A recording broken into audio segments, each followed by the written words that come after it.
Hey everybody, I know I haven't been on in a while to give an update on what's been going on since my last day on the elemental diet.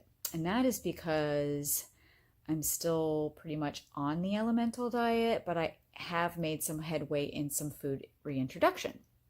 So just want to tell you what I'm currently eating and what's being tolerated and where we're at in this journey. So last week, I think Tuesday was supposed to be my last day. It started off with a little chicken water, I guess you could say, and didn't go over so well. So I was a little bit upset on my last video because I thought, my gosh, it's chicken water. It should have been fine. But it didn't do so good. So we decided instead that we would, the next day, just try some pure, like zucchini water. I did first. And no problem. So then we're like, all right, we'll puree up just some zucchini in water and make it like a soup. And I ate that for like 2 days. On the second day of that, it went right through me one day. And I was like, but no pain, no whatever. But I was like, okay, that's good. I went to the bathroom. That's good because that's an issue with SiBO. And then after a couple of days of testing zucchini and that going well, we added in carrots. And then we started pureeing them together into like a soup. And then over the weekend, I added pureed in white organic chicken breast that I just cooked that up and then stuck it in my NutriBullet, made it into a mush. And then I've been putting that into my soup. And so we've got 3 ingredients. Did try a little bit of baby food squash one day, but I haven't continued, but didn't seem to have a problem with that. So we're knocking on wood with those things. Still on the Candibactin AR, have moved up to 2 a day of those. Trifala is not working out for me at all. Getting a headache with it, told my doctor. Trifala, for those of you who don't know what that is, it is a prokinetic to help get your gut motility and your migrating motor complex, your MMC, to move. And mine is still stuck in a stalling position, which is concerning because you really need your bowels to begin to turn on and work again so that this doesn't relapse. So I'm kind of nervous because it's not really turning on properly. I hadn't gone since Thursday. Today is Monday. And when I did try to, I had some complications, we'll just say. The lining from all the, when you're on ED, you tend to get some diarrhea, which is normal because you're releasing all the toxins. And when that happened with me, it very much irritated the lining, very much caused me some issues and more issues than I had before starting ED when it comes to constipation. A lot of people have constipation, get hemorrhoids, and have problems with that. And, not to say that I've never had a, hemorrhoid before. Of course, if you're doing a lot of straining, whatever, you're going to get that. But I never thought from just irritation from toxins leaving the body that could irritate the lining so bad to cause such issues. So I'm trying, like I said, Trifala's been exited out. We're not going to do that. We're trying, I did a little Mag 7 last night and I asked her about Motility Pro. I am also drinking ginger tea to try to get things moving. But I told her today I'm starting to be in a little bit of a panic mode because now that food is going in, we don't want it sitting in the stomach and fermenting and causing me to have SiBO symptoms begin to come back. And, if there's any trace of SiBO left in there, that could cause it to repopulate and give me issues again. So, as I mentioned when I started this journey, this condition is so hard to eradicate. It's scary. I've been trying to be as positive as possible. Prayer, I think I've mentioned, has got me through a lot of this. In strength, and I feel closer to God than I think I ever have in my entire life. I've always been close, but not at this level.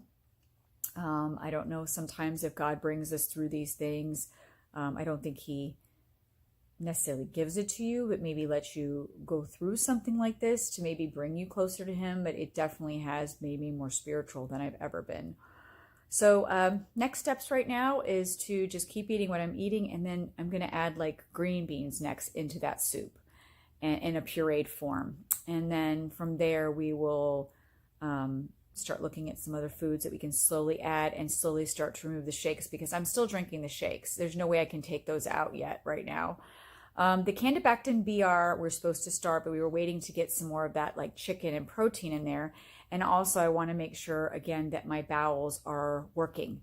And right now they're not working, which is scary. So praying the next Prokinetic works. For those of you in this, you may have heard of a Buragast. I've tried that. It does work, but it was giving me cramps in the past. Mag 7 does work, but it can be irritating, and we don't want to do more irritation. So we are looking at motility activator or Motilipro. And I'm hoping my husband can maybe get that from my functional medicine doctor today. But in the meantime, I have no other choice but to take more Mag 7 tonight to try to get things moving and continue to drinking the ginger tea. So I'm sorry for a little bit of the TMI there about my bowels, but you know what? This subject is about SiBO and what we're facing in this journey. And, you know, it is about motility and gut issues. And, you know, that comes with gas, cramping, can't go to the bathroom, or you're having diarrhea, or you're having hemorrhoids, or you're having bleeding. There's no easy way to talk about it. But I know that people that are watching this playlist are people that are suffering through it, or have somebody maybe in their family that's suffering through it, and they don't quite understand it. So maybe my videos will help you understand the real deal with it. I can tell you that I watched a video earlier of a 25-year-old guy that is now cured from SiBO. At this time, he went to Dr. Keller, which I had looked into that. She's a SiBO expert. And it's just very expensive. Of course, what I'm doing now is pricey too, but I guess, and it's funny because he says that in his video that he went on a less expensive with a functional medicine doctor, which they're still very expensive. And after a year of that, he just bit the bullet and went to Dr. Oh no, okay, I think it cut me off. Okay, so lo and behold, Dr. Keller, as I was saying, helped him eradicate it. And one of the things that he said that was so profound is that before seeing her, he was down to 5 foods. I was down to about 7 before starting this ED diet. He had dropped, he's 6'1", he dropped to like 135 pounds. He wasn't able to leave the house more than a few hours. That was me as well, and it still is at this moment, because you have to bring a cooler with you and you have to bring your safe foods. And it's one of the reasons why I was not able to go to Maui, and now I've just earned this trip to Los Cabos, and it's probably me not going because they need an answer by April 26th, and the trip is in June, but I need to make sure that I'm eating a variety of food and that I'm portable. Can you imagine if flights are delayed and things are delayed and you don't have food? Most of you that travel, you know, you don't think about those things because you have a normal digestive system. You could just be like, oh, when we stop, we have this, or the stewardess has this, and I can have a soda, and I can have a, you know, a pretzel or a cookie or whatever, ask for more, and I pack chips and this, that, the. Not with somebody that's going through this, because we have to have those whole foods, natural, organic foods that are safe for us, that we've deemed, I can eat this and I can be okay. Because you don't want to be on a flight doubled over with gas pains and stomach, just, you don't understand the pain of it. It is so painful. And then, you know, it turns into constipation, then to diarrhea, and you stuck in a stall on an airplane with turbulence. That's more stress to the problem as well, which is not going to help somebody that's trying to be as calm as possible, trying to heal their gut. Stress is something you do not want to put into the mix.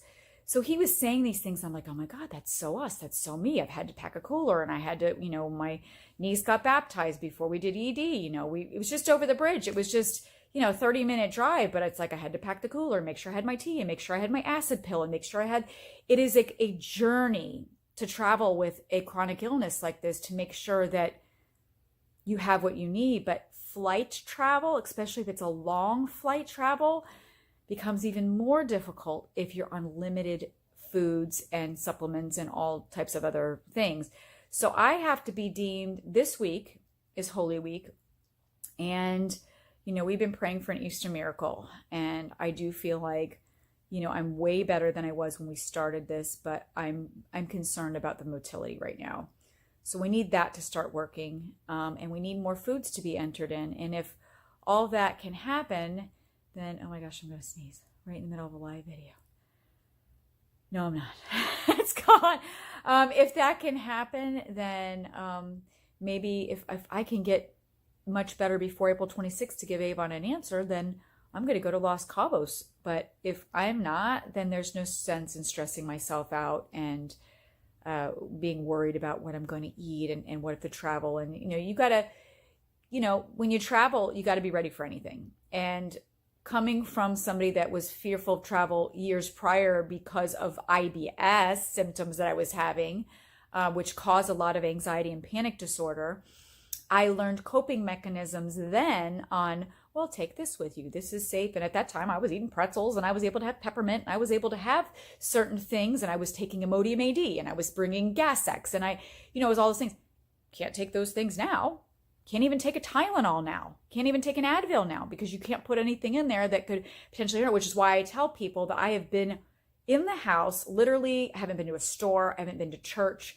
I can't go anywhere because the risk factor, if somebody that is battling something like this, it's same thing with like a cancer patient, you don't want to go out of the house and risk infection because I can't even take an Advil. I can't even take cold medicine right now because your gut is so clean and being healed and trying to be restored, and putting something like that in the gut that is trying to be healed is just not good.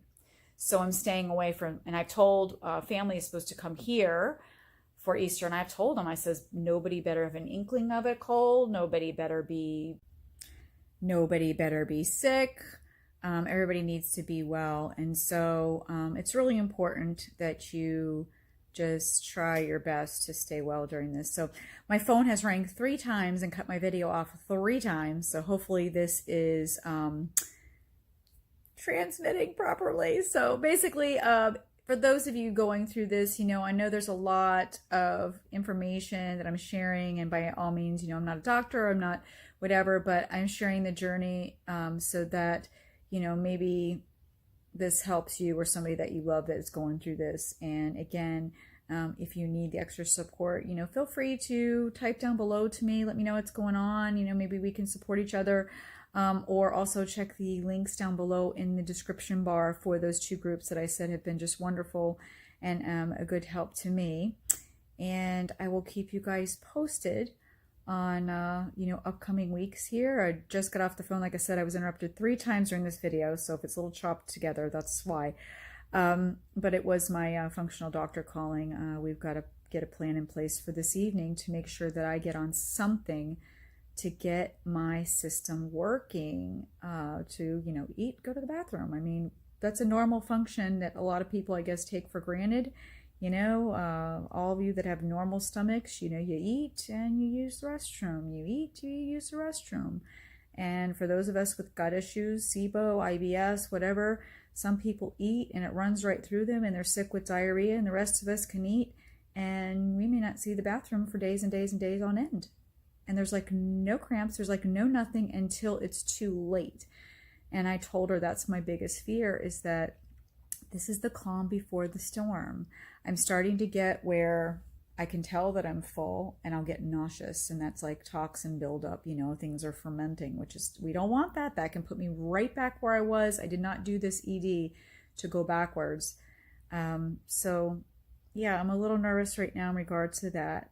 We've got to get things moving, and like I said before, sorry if there's TMI, but we're trying to be educational here a little bit to help people that are going through this, and it's not an easy discussion to talk about bowel issues and something like SiBO. So I hope me being candid has helped some of you, and at the risk of me feeling a little embarrassed having to share those things,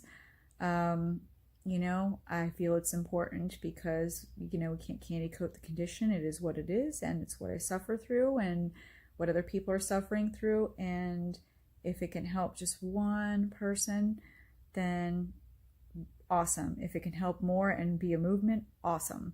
So thank you guys for following the journey. Keep me in your prayers. I'm keeping all of you that are suffering through this also, that we get to a place where we are healed and have food freedom.